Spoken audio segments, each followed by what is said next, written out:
Muy bien, estoy proyectando mi diapositiva, espero que se pueda visualizar. Quiero darles la cordial bienvenida a todos, agradecerles de antemano la confianza en la institución. En IDEC Academia está realizando bastantes cursos avalados en área de salud, avalados por las instituciones que son autoridades en este rubro, como el Colegio Médico Departamental de Tarija y las sociedades científicas correspondientes. En este curso que nos convoca, agradecerles y darles la cordial bienvenida al curso internacional en gastroenterología. Muy rápidamente recordarles, iniciamos, las clases son miércoles y viernes, iniciamos ahora y vamos a dar continuidad el día miércoles 12 y el viernes 14 en el mismo horario de 7 a 8, 8 y media aproximadamente.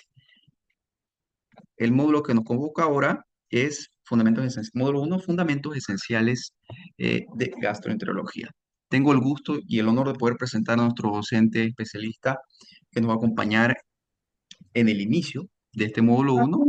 Presento al doctor Osmar Raúl Oporto Pérez, oriundo de Cochabamba. ¿Algún participante, por favor, mutee su audio? Le agradecería. El doctor Osmar tiene el siguiente perfil académico para iniciar este módulo. Es médico cirujano de profesión, esto por la Casa de Estudios de la Universidad Mayor y Pontificia San Francisco Javier. Cuenta con un diplomado en Ecografía General por la Universidad Nacional Siglo XX. Así también es especialista en gastroenterología clínica por la Universidad Mayor San Simón. Cuenta con una especialidad en urgencias y emergencias en gastroenterología y hepatología por la Universidad de Madrid. Asimismo, un diplomado en educación superior por la Universidad Univalle y actualmente docente de posgrado de instituciones en nuestro país. Estimado doctor Osmar, quiero darle la cordial bienvenida. Muchísimas gracias por la confianza en la institución. A su discreción, podemos iniciar con el módulo. Muchas gracias. Ok, muchas gracias por la presentación. Feliz de estar conformando parte de estos cursos de actualización. Es para mí un grato momento compartir algo de lo que conocemos sobre gastroenterología. Tengo entendido de que el curso es sobre fundamentos esenciales de la gastroenterología como especialidad médica. Y bueno, para empezar estos módulos de aprendizaje vamos a hablar de lo que es anatomía y fisiología gástrica. No es mi intención abordar en lo que es anatomía perfecta porque estaríamos hablando solamente de un sistema o de un órgano en varias clases. Sabemos bien que la anatomía tiene el dato de estudiar un órgano, los diversos lugares que conforman un sistema, ver los bordes, la irrigación, la inervación. Sabemos que es algo relativamente extenso. Por ello, aclaro que la intención de esta charla es sobre todo impartir conocimientos anatómicos que como médicos no se nos puede olvidar al momento de querer hacer un diagnóstico para abordar patologías gástricas respectivamente. Por ello que vamos a ver desde la parte superior, que es el esófago, hasta la parte inferior, que es el intestino grueso en su etapa terminal, en la etapa final, que es el recto, los puntos más importantes a considerar en respecto a la anatomía y muy ligeramente la fisiología. Tenemos la presentación, por favor.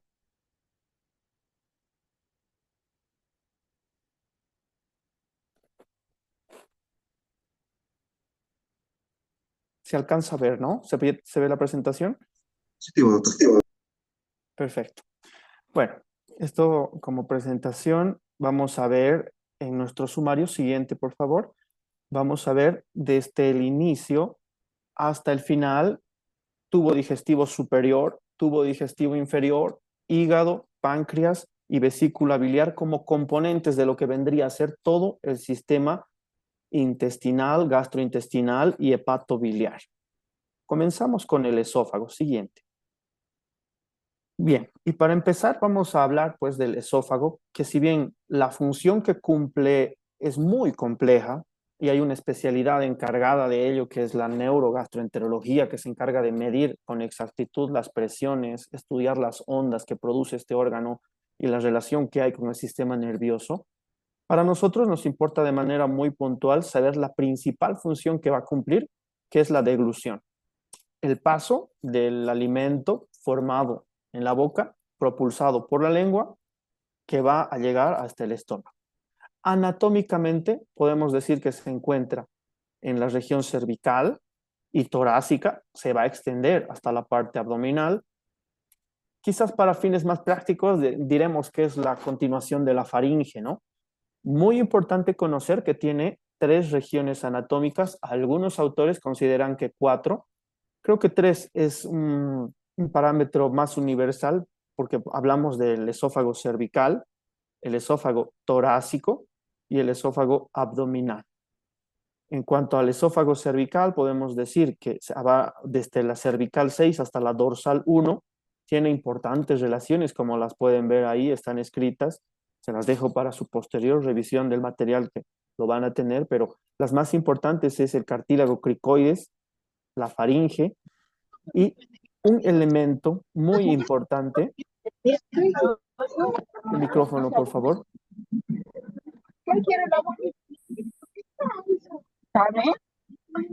Un elemento muy... Vamos a comprar medio kilo de carne para que vayas a comer a la casa, ¿ya? Por favor, su micrófono creo que está activado. Ok. Creo que se perdió Permítame la un minutito, presentación. doctor. Voy.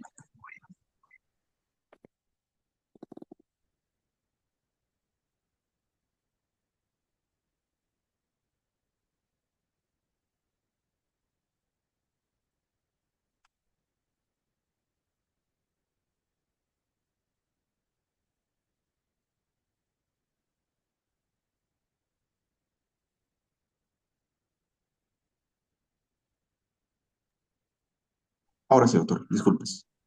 Ok. Como les iba diciendo, en la parte cervical, en la parte superior del esófago, un elemento que no se nos puede pasar desapercibido es el esfínter esofágico superior, ya que este es el primer obstáculo, si se quiere, para que el bolo alimenticio pase de la boca hacia el estómago. Y este esfínter esofágico se encuentra en el esófago cervical. Tiene doble inervación, tiene una inervación motora, voluntaria. Nosotros podemos decidir qué tanto de fuerza imprimir a este esfínter para que pase el bolo alimenticio si se quiere, y también tiene una inervación autonómica. Para ello es importante conocer que este esfínter oscila más o menos entre 30 a 100 milímetros de mercurio para poder vencerlo, y la presión de relajación que este tiene es menos de 8 milímetros de mercurio. También si hablamos de estrecheces, conforma parte de un estrechamiento propio del esófago. El esófago tiene tres estrechamientos. El estrechamiento del esfínter superior, el estrechamiento medio, donde en el gráfico podemos ver que está la aorta, el callado aórtico a nivel de la torácica 4 y la carina traqueal. Segundo elemento de estrechamiento.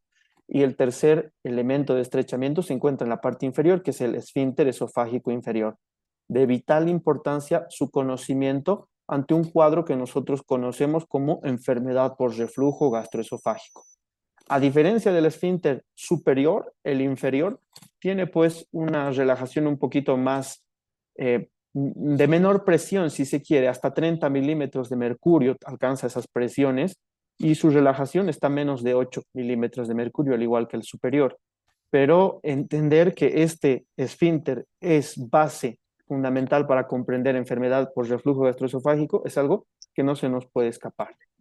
Ahora, en el esófago medio podemos decir, perdón, en el esófago medio podemos mencionar que la relación que hay con la carina traqueal y con el callado aórtico le da a este segmento una vital importancia en caso de perforaciones. ¿Por qué? Porque a este nivel se encuentra el mediastino, ¿no? Y curiosamente, las perforaciones más frecuentes se producen a este nivel, en el esófago medio. Siguiente.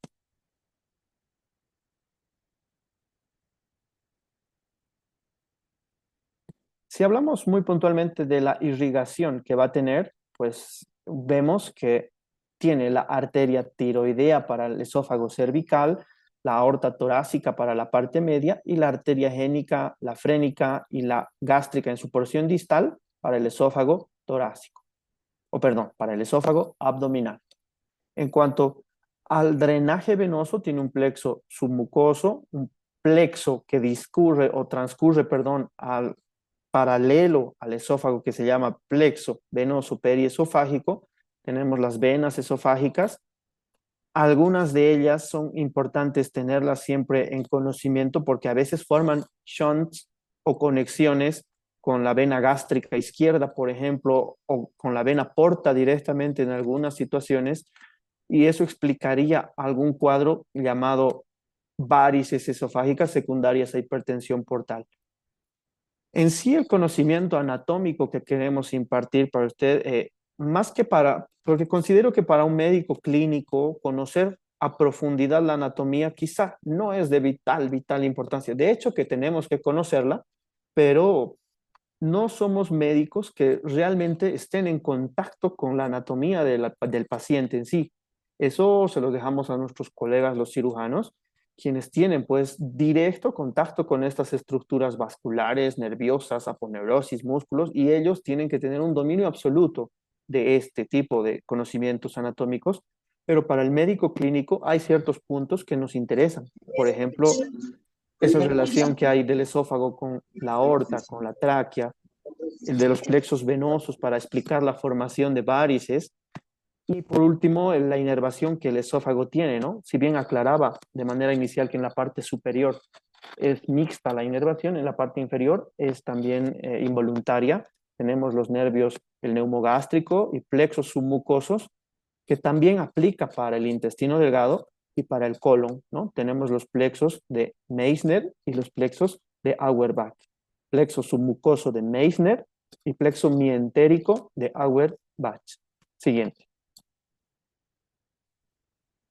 Si hablamos ya un poco de la función, que habíamos ya visto de manera muy puntual el tema del esófago, en la microestructura o en la arquitectura más profunda de este órgano tenemos las capas que las iba mencionando, una capa mucosa, una submucosa, la capa muscular y una túnica adventicia. A diferencia de los otros órganos que tienen capa serosa, en el esófago hablamos de la adventicia.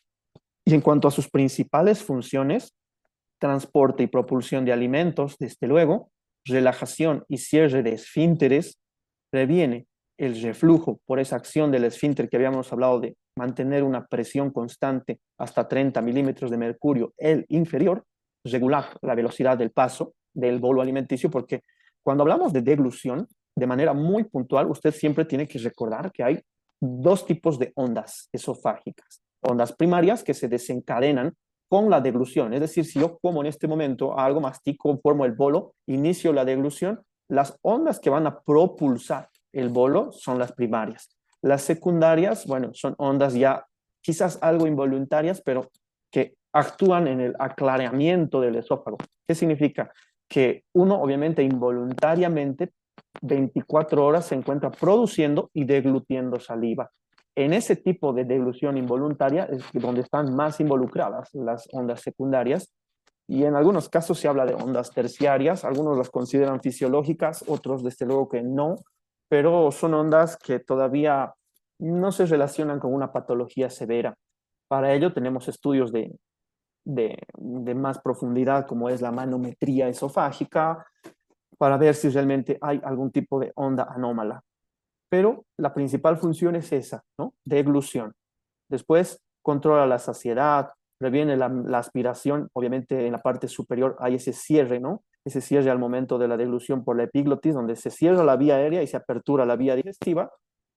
Y por la acción de deglutir la saliva de manera constante, hay un mantenimiento de la integridad mucosa. Es por eso que el esófago se mantiene también alcalino, si se quiere, porque el pH de la saliva permite hacer una especie de lavado constante del esófago si es que hubiese algún tipo de reflujo, pero cuando el esfínter, que es en la parte inferior, ya se encuentra dañado o, bueno, alterado en sus presiones, ya hay un desbalance en este sistema.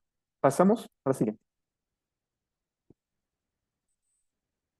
Hablando del estómago ya como continuación del esófago, de manera rápida, se encuentra en la región abdominal superior, por debajo del diafragma y a la izquierda de la columna vertebral.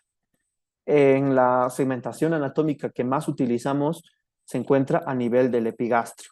Quizás algunos síntomas se manifiesten hasta la parte del hipocondrio izquierdo, pero normalmente el sitio de exploración de este órgano es en el epigastrio. En cuanto a sus relaciones, hacia la parte anterior se va a relacionar con el diafragma, con el hígado, con el lóbulo izquierdo sobre todo, y la pared abdominal anterior, es decir, ya la pared con sus respectivas capas. Hacia atrás se va a relacionar con la bolsa mental, con el páncreas que discurre por detrás, los riñones, el izquierdo, la glándula suprarrenal, el vaso y la arteria esplénica. Hacia la parte superior con el esófago y el diafragma, y hacia la parte inferior ya con el mesocolon transverso, que es el medio de fijación del colon transverso, ¿no? Siguiente. Lo que nos interesa en anatomía para el estómago es conocer, desde luego, las partes que éste presenta.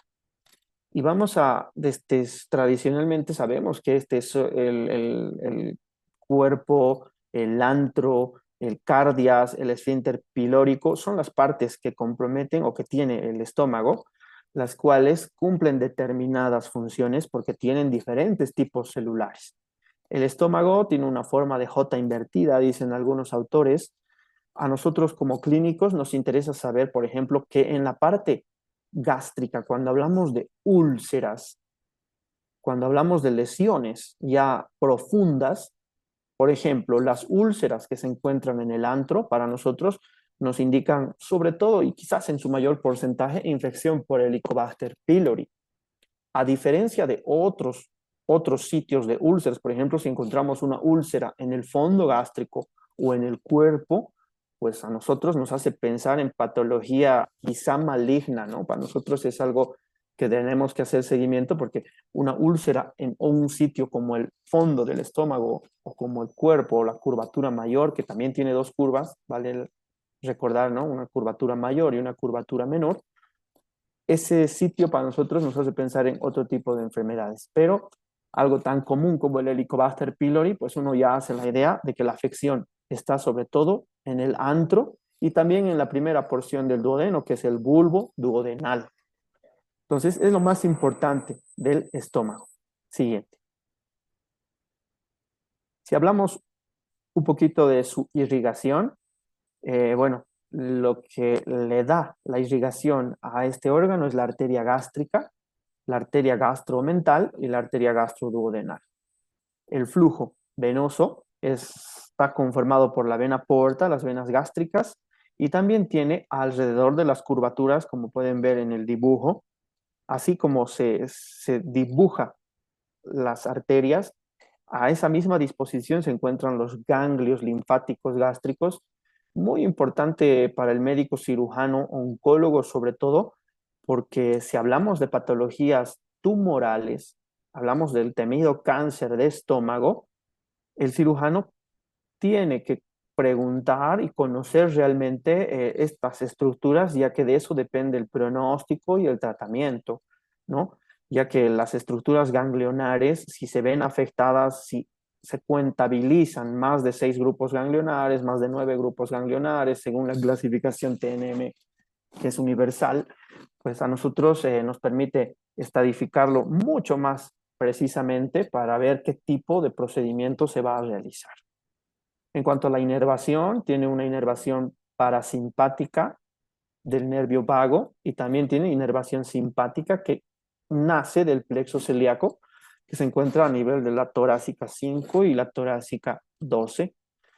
Este plexo es muy importante ya que le da al estómago la función de peristalsis y de poder formar un bolo un poco más compacto, ¿no? Además, que produce algunos estímulos para que las células produzcan lo que conocemos como el ácido clorhídrico y también otro tipo de hormonas, porque el estómago, entre sus funciones, es secretar hormonas. Quizá de lejos la función más importante es la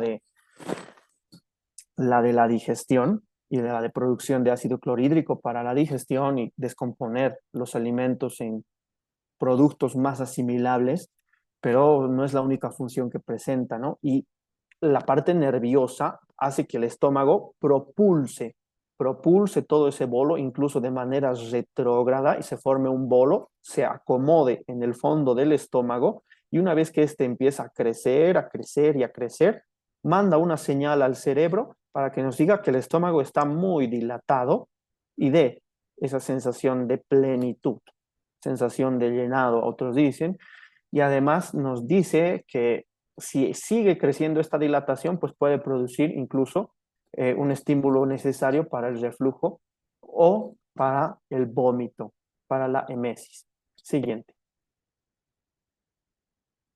Si hablamos de la microarquitectura del estómago, de la estructura celular, si bien ya hemos visto las partes más importantes, sus partes, cuerpo, antro, fondo, píloro, para recordar, y cardias en la parte superior, que es el esfínter esofágico inferior, que habíamos hablado de su presión sobre todo. En la parte celular podemos ver que hay una estructura llamada cuerpo glandular o fosita gástrica y tiene diferentes tipos celulares.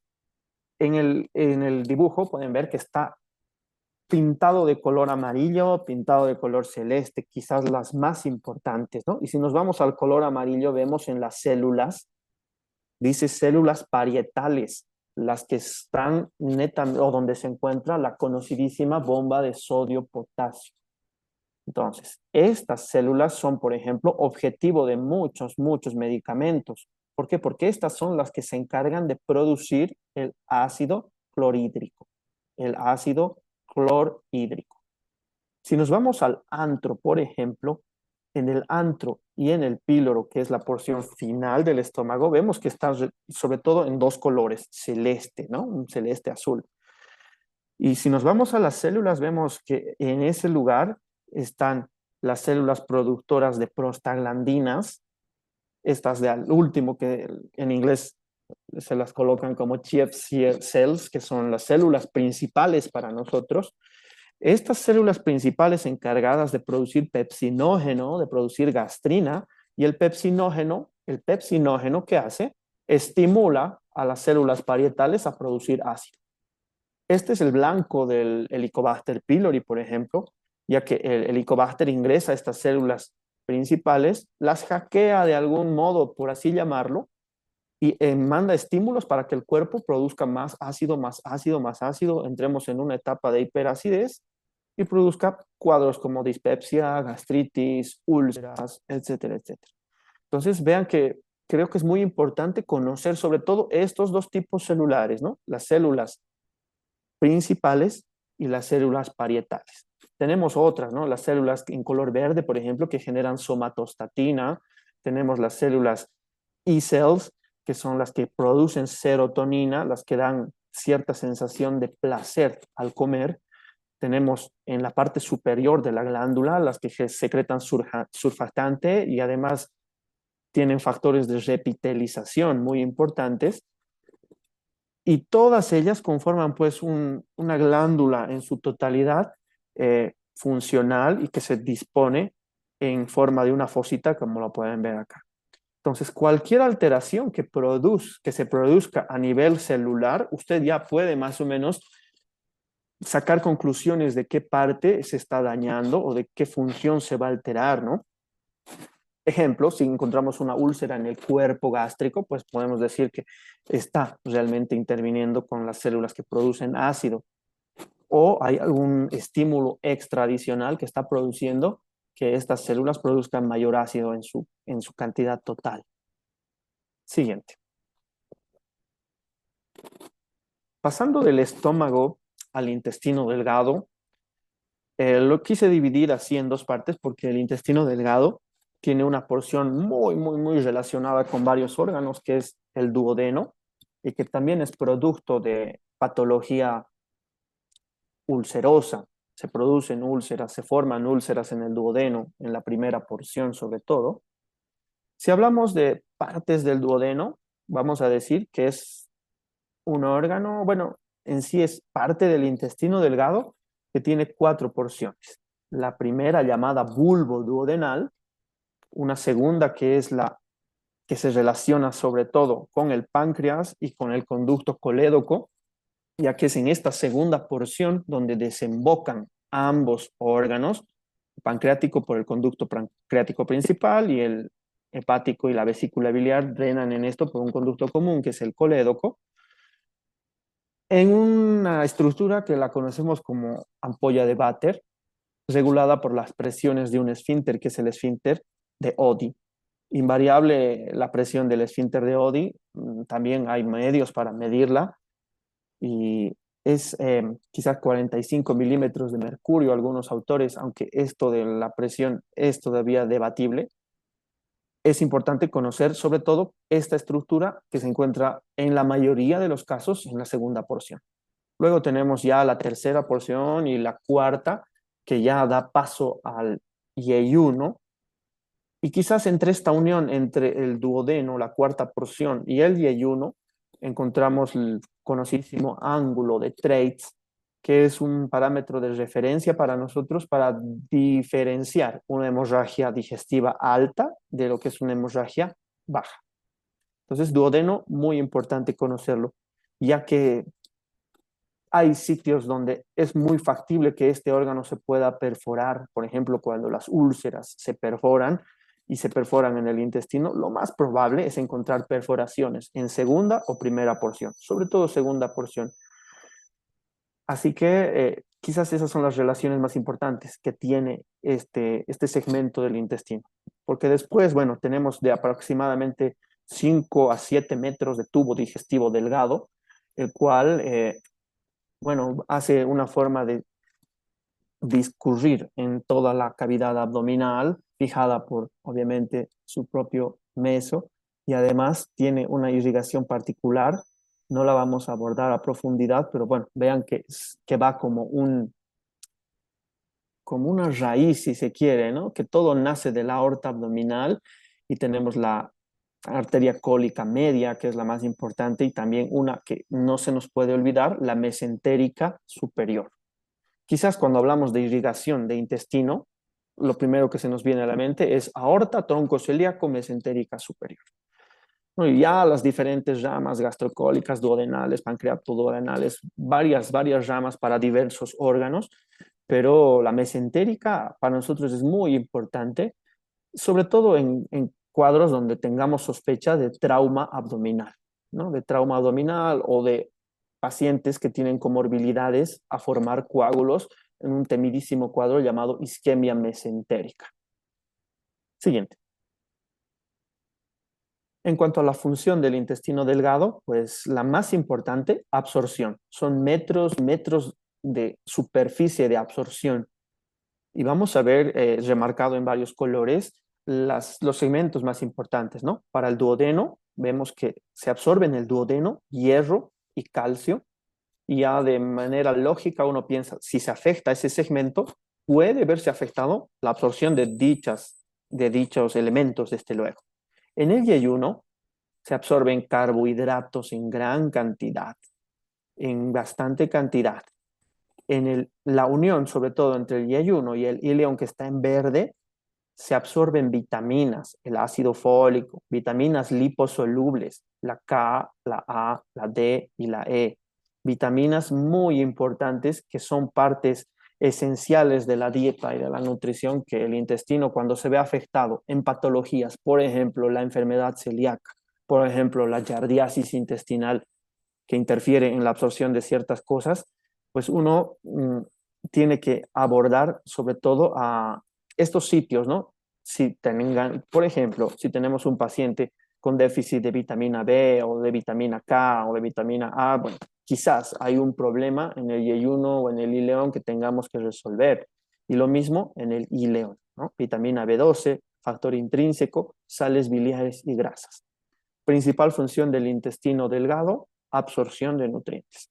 Microscópicamente vemos que tiene en la mucosa, a diferencia del esófago y del estómago, en su mucosa hay pues vellosidades intestinales, cada una con su respectiva vascularidad y destinada sobre todo a la absorción.